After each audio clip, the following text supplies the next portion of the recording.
Juliet का प्यार अधूरा क्यों रह गया? एक अधूरी प्यार की कहानी। जय अपने घूमने फिरने के शौक को पूरा करने के लिए गाइड बन गया था। उसने इतिहास ऑनर्स से ग्रेजुएशन की थी। उसके पास अपने पुरखों की खूब सारी दौलत थी। जय के पिता एक किसान थे। पूरे इलाके में सबसे ज्यादा जमीन उन्हीं के पास थी। उन्होंने खेती की देखभाल के लिए नौकर रखे हुए थे। जय 3 बहनों में अकेला भाई था।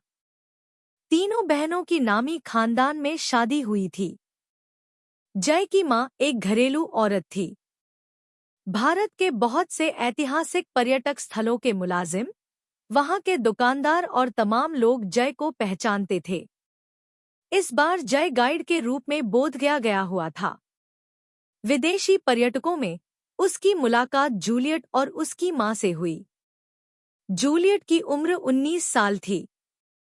वह अपनी मां के साथ ताजमहल देखने आई थी। जूलियट और उसकी मां को जय का जानकारी देने का तरीका बहुत पसंद आता है, इसलिए उन्होंने उसे अपना पर्सनल गाइड बना लिया। पहली ही नजर में जूलियट को जय का कसरती बदन भा गया और वह उसके तीखे नैन-नक्श पर फिदा हो गई। जय दोपहर के भोजन के लिए भारतीय व्यंजन खिलाने के लिए उन्हें एक होटल में ले गया। जूलियट को खाना इतना तीखा लगा कि उसने पानी पीने की जल्दी में गर्म-गर्म सब्जी जय के ऊपर गिरा दी और फिर अपने रुमाल से बड़े प्यार और अपनेपन से साफ किया।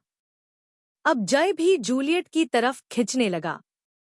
जूलियट और उसकी मां की ताजमहल देखने की बहुत इच्छा थी और जय का गांव आगरा में ताजमहल के पास ही था। बोधगया और एयरपोर्ट के रास्ते के बीच में बड़ी नदी पड़ती थी। बारिश की वजह से नदी अपने उफान पर थी। जय के बार बार मना करने के बावजूद नाविक ने ज्यादा मुसाफिर अपनी नाव में बिठा लिए। नाव बीच नदी में जाकर अपना कंट्रोल खोने लगी और नदी में पलट गई। इस वजह से बहुत से लोगों की जानें चली गईं। इस भयानक हादसे का जूलियट की मां पर बहुत बुरा असर पड़ा और उन्होंने उसी समय अपने देश लौट जाने का फैसला ले लिया। पर इस हादसे के बाद जय जूलियट की निगाह में उसका असली हीरो बन गया। वह उसे मन ही मन अपना सब कुछ मानने लगी और उसकी दीवानी हो गई। पर मां की जिद के आगे झुककर जूलियट को वापस अपने देश लौट जाना पड़ा। पर अपने घर लौटने के बाद भी जूलियट दिन में एक बार जय को फोन जरूर करती थी। एक रात जय अपने घर की छत पर बैठा हुआ था। गुलाबी मौसम था।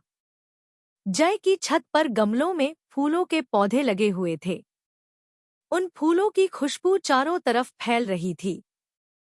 उसी समय जूलियट का फोन आ गया। उस दिन जय सुबह से ही रोमांटिक था। वह फोन पर जूलियट के बालों, होंठ और रंगरूप की बहुत तारीफ करने लगा और फिर हिम्मत करके अपने प्यार का इजहार कर दिया। जूलियट तो प्यार के ये खूबसूरत शब्द सुनने के लिए कब से बेकरार थी। वह बिना सोचे समझे जय के प्रस्ताव को अपना लेती है। फिर उन दोनों के प्यार का सिलसिला फोन पर शुरू हो जाता है। जय का फोन सुनने के बाद जूलियट ने अपनी मां को बताया कि वह जय से बहुत प्यार करती है और वह उसी समय भारत आने का फैसला लेती है। जय जूलियट और उसकी मां को एयरपोर्ट से सीधे अपने घर लेकर आया। वहां उसकी शादी की तैयारियां बहुत जोर-शोर से चल रही थी। शादी बहुत धूमधाम और शानो शौकत से होने वाली थी। जूलियट से मिलने के बाद जय की मां और उसकी तीनों बहनों को जूलियट का स्वभाव इतना मीठा और सुंदर लगा कि वे भी जूलियट को पसंद करने लगी। जय के पिता को भी जूलियट बहुत अच्छी लड़की लगी। शादी के रीति रिवाज शुरू हो गए थे। जूलियट को हल्दी और गीतों की रस्म बहुत पसंद आई और उसकी आंखों से आंसू बह निकले, क्योंकि वह बार बार यही सोच रही थी कि काश वह जय की दुल्हन होती। शादी का दिन आ गया और जय की शादी भी हो गई। जूलियट की मां को भारतीय शादी के रीति रिवाज और खानपान बहुत पसंद आया, पर उन्हें अपनी बेटी के दुख का एहसास भी था। उन्हें भी जय बहुत पसंद था। जय की बारात जिस दिन वापस आती है, जूलियट उसी दिन दुखी मन से अपनी माँ के साथ अपने देश लौट जाने का फैसला लेती है। जय बहुत गुजारिश करके जूलियट को रोक लेता है। जय उनसे कहता है, मैं जिंदगी भर आप लोगों को भूल नहीं सकता। मेरे घर के दरवाजे आप लोगों के लिए हमेशा खुले रहेंगे। मैं गाइड का काम छोड़ दूंगा। मेरी आखिरी इच्छा आप लोगों को ताजमहल दिखाने की है। जूलियट और उसकी माँ जय के साथ ताजमहल देखने के लिए तैयार हो जाते हैं।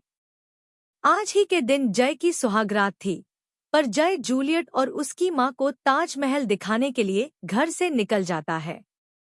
जय की माँ और बहनें जूलियट और उसकी माँ को बहुत से उपहार देती हैं। उन्हें ताजमहल घुमाने के बाद जय दोपहर को एक रेस्टोरेंट में लेकर जाता है। जूलियट को फिर खाना बहुत तीखा लगता है।